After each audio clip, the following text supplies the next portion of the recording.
Our unity and collective consciousness are challenged now greater than ever before. A common threat lies before us, directed against our dignity and self-respect. Of late, our very humanity has been called into question.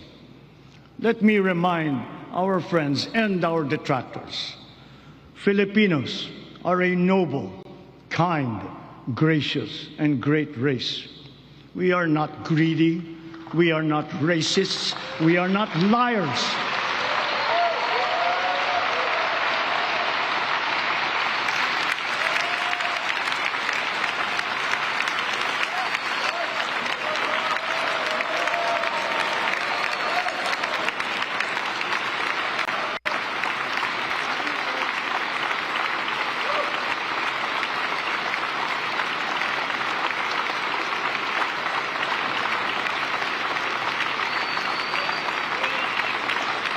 We are respectful and we are dignified.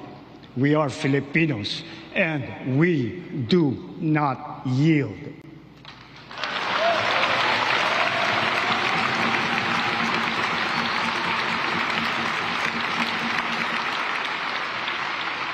Just recently, we celebrated the 10th anniversary of the final and binding 2016 Arbitral Award, which stands as a definite benchmark for the interpretation and application of the UNCLOS.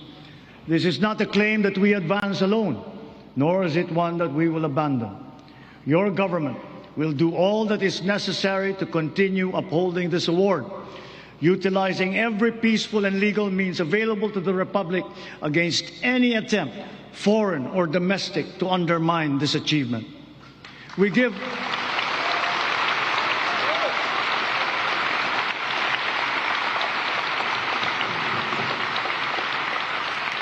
honor to our armed forces, the Coast Guard, even our fisherfolk, who all continue to patrol and ply our seas in the face of great risk.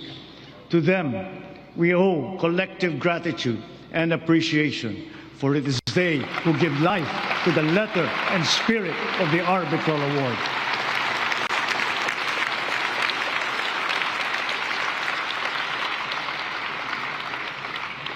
Mga kapwa kong Pilipino, sa ganitong mga banta sa ating seguridad, sa loob at sa labas ng bansa, tayo'y tumindig ng taas noo at magkapit-bisig.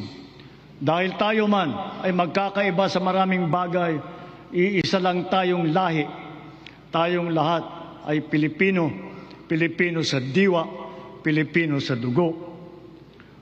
Manaig nawa ang pagkakaisa at ang pagmamahal natin sa inang bayan at sa kapwa Pilipino. Sa bagay na ito, hindi tayo magkakatunggali. Tayo ay magkakabigkis tulad ng ating pinamana sa ating buong kasaysayan. Sa mga pang-aalipusta, hindi tayo matitinag. Sa manlulupig, hindi tayo pasisiil.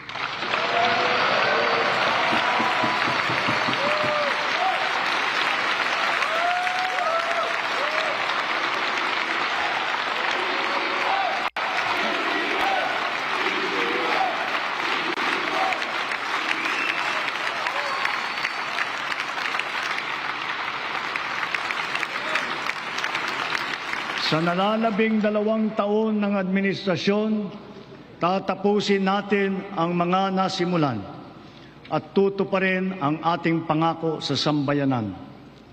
My beloved countrymen, let us continue the work that we have started to make the Philippines the country that Filipinos deserve. There is no nobler cause than this. We do this for our children. We do this for our future. We can but do this because we love our country and we love our people. Maraming salamat po. Magandang gabi po. Mabuhay ang Pilipinas!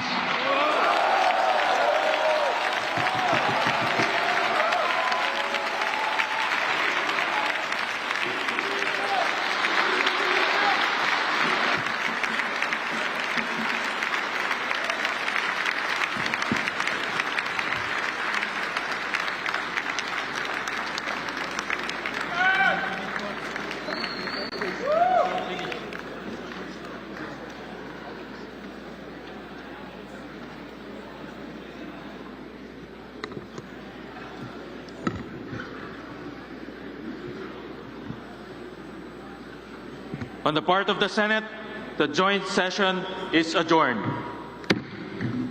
On the part of the House of Representatives, the joint session is adjourned.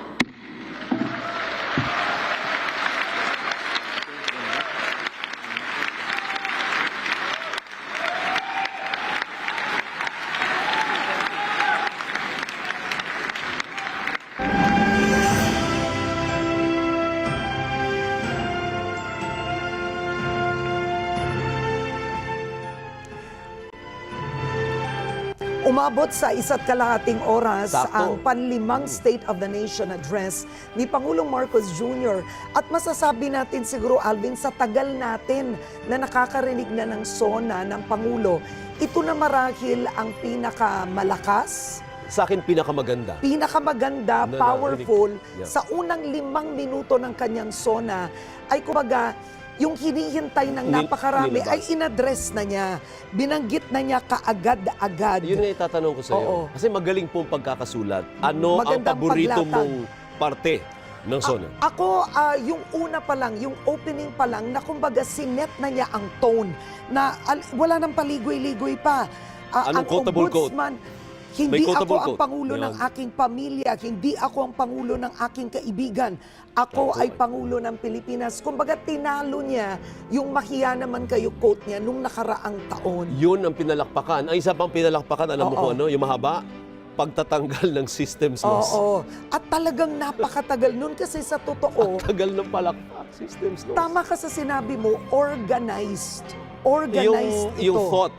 Yung Although thought. patalon-talon, Oo. pero maganda yung pagkakasalansan. Oo. Pero yung hinihingi niya, for example, sa income tax, tax relief Maganda measures, yun. nag-enumerate siya, Maganda yun. malinaw yun, 3 bagay. Mm. 'Di ba? Yun ay to address yung tulong na kinakailangan ng ordinaryong Pilipino. Mm. Pagdating naman sa kuryente and the need for power, nasa isa rin siya. Natuto ako maraming Oo. energy issues from Oo. nuclear to systems loss to At saka sa marami. dami Saan ng katerba? kontrata na isinara daw.